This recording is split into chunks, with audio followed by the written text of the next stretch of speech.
All right, guys, we're back, and today we are taking another look at kind of that Cold War era. Now, last time we did a video, it was on the policy of containment.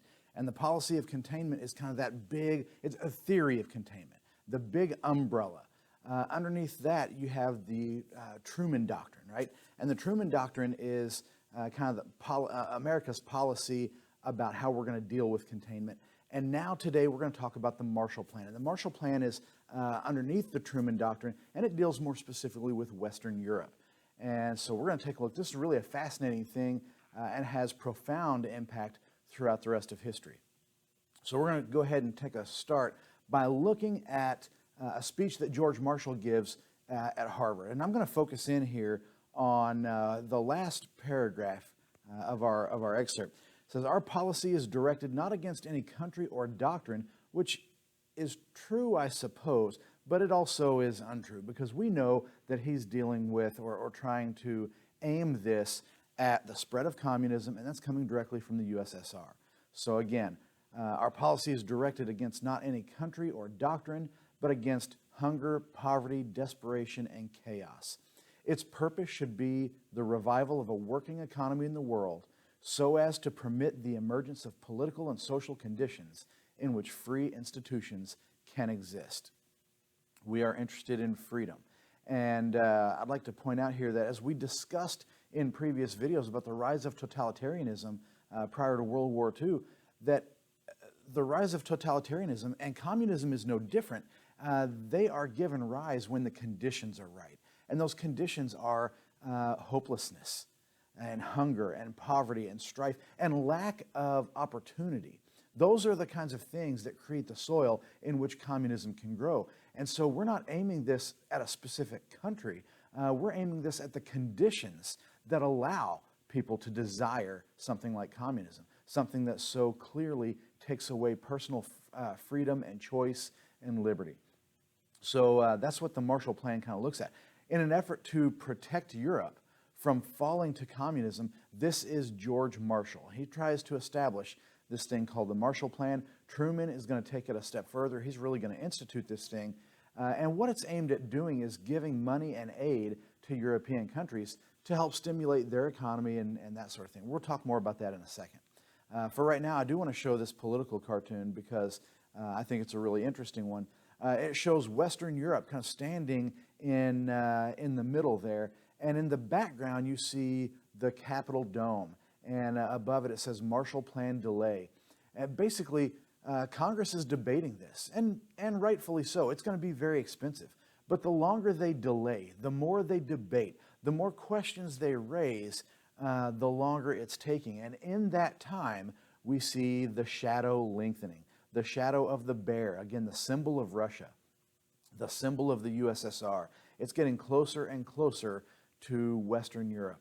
And so we really do need to act. We need to act fairly quickly if we are going to prevent any more European countries from falling. As we saw in the Truman Doctrine video, the Iron Curtain has already fallen. It has descended across Europe, and everything to the east, except for Greece and Turkey, have fallen to communism. And now they have their eyes set on spreading communism to Western Europe as well. So we really need to act. We need to do something. Wrong direction. There we go. Now, the Marshall Plan is going to provide money. That money is going to help to rebuild cities that were bombed by the Germans when they took over and then had to be rebombed by the Allies in order to liberate. So their cities are absolutely in ruin. The power grids are old, outdated, and have been damaged beyond repair. The same thing with their water system. Their transportation networks, whether it be rail or roads and bridges, have just been devastated in many cases. So a lot of infrastructure needs to be built. In addition, the cities themselves have been bombed and are really, in many cases, nothing other than just bombed and burned out shells. Once thriving communities of medieval buildings, beautiful architecture, has really just been destroyed and lost.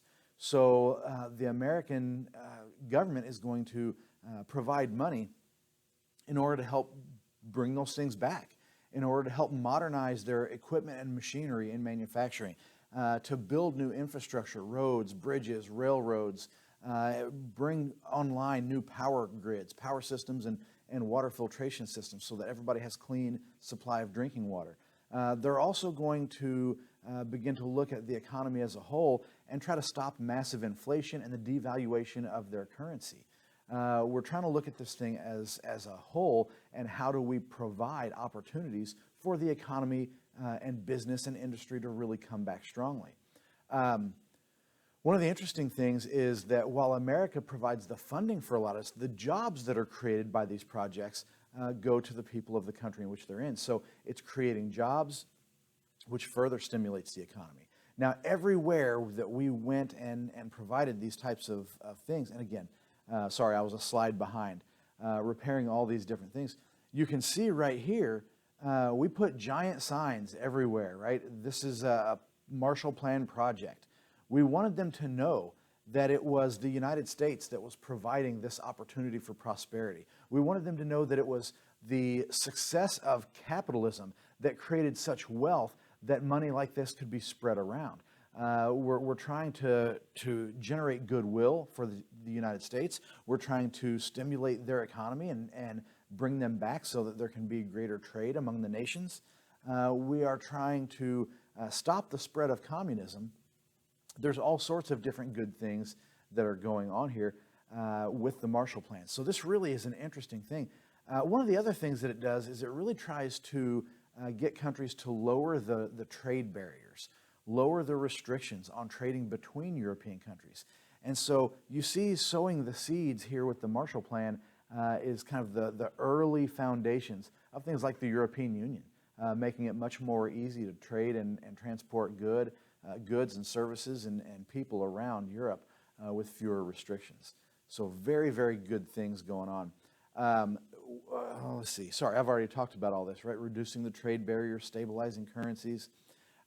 This I absolutely love. I'm going to show a couple of images here because these are European cities, images taken from the very same vantage point. And so here we can see the roads and the canals and of the city, the bombed out buildings. There's just nothing left standing, and what is clearly in ruins.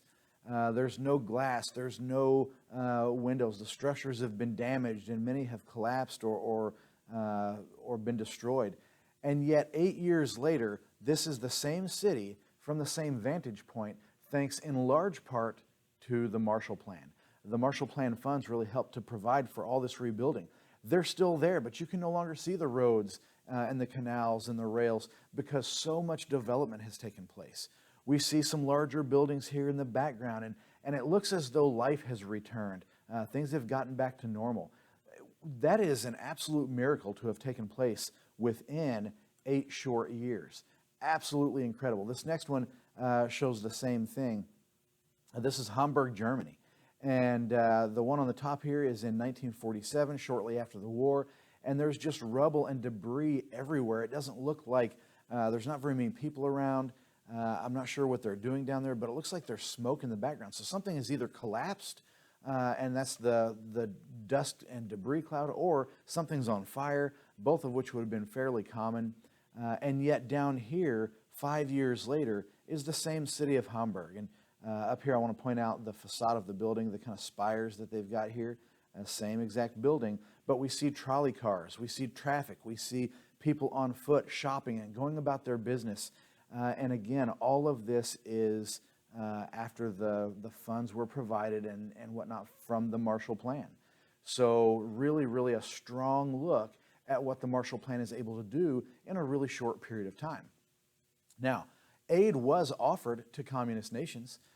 We offered it to East Germany. We offered it to Czechoslovakia and a number of different nations. But the ones that were controlled by the USSR, the ones that were held accountable to Stalin, they were not allowed to accept that money. And the reason is because if they do, that's a bad look on communism. If communism has to come with its hand out for funding from capitalist countries, then what does that say about communism? I always like to tell the story. I have had a wonderful foreign exchange student from Germany about 10 years ago, and she lived about just a few miles from the border of what had been East Germany. And she told the story as we had, I loved these conversations we would have, but she says that you can still see the scars, the economic scars left behind by communism, because in the West, things are much more developed. There's more education, there's more business, more industry. Things are more modern and thriving. And in the East, they're still struggling to catch up, struggling to kind of get where they need to be after communism fell in 1990 and the German states were reunited. And so if that's still true 30, 40 years after they reunite, what does that tell you about the state of communism and what it could and what it could not provide? These are really kind of important things. And the communists did not want their nations having to depend on dollars provided, currency provided, and aid from capitalist nations. So they turned that stuff down. Sorry, I'm going the wrong direction. There we go. It really does provide a lot of hope, a lot of stability, and the nations that accepted that money and rebuilt, none of them did fall to communism. This shows all the countries that did accept the money from the Marshall Plan, and this doesn't look like a huge amount until you realize it's in millions of dollars. So $677 million went to Austria in 5 years following the war. In Belgium, it was $559 million. And so you can see we spent a lot of money in Germany, in what we would call West Germany. This is the country that caused the war that we were fighting against. They're an enemy. And yet, what does it say about the United States? That we were willing to provide money to help rebuild those things. The lines have been drawn, and it's pretty clear, I think, to see based on how we acted, how we behaved after the war, the kinds of things that we did to rebuild what had been our enemy, go a long way towards telling the story. So there is a lot of money that is, and it was given to all the European countries. I don't know how much Iceland was affected by the war, but they got money to rebuild and do infrastructure projects as well. So there's a lot of things going on here. There we go. Absolutely love the Marshall Plan because, again, it really does show some of the strong differences between the capitalist democracy and the ideas and attitudes of the communist. So I love this. It shows the United States in a pretty strong light here, trying to help rebuild the world's economies. So hopefully you learned something. Make sure that you subscribe, like the video, leave me any comments. I'd love to hear from you guys. Thanks for watching, and we'll catch you next time.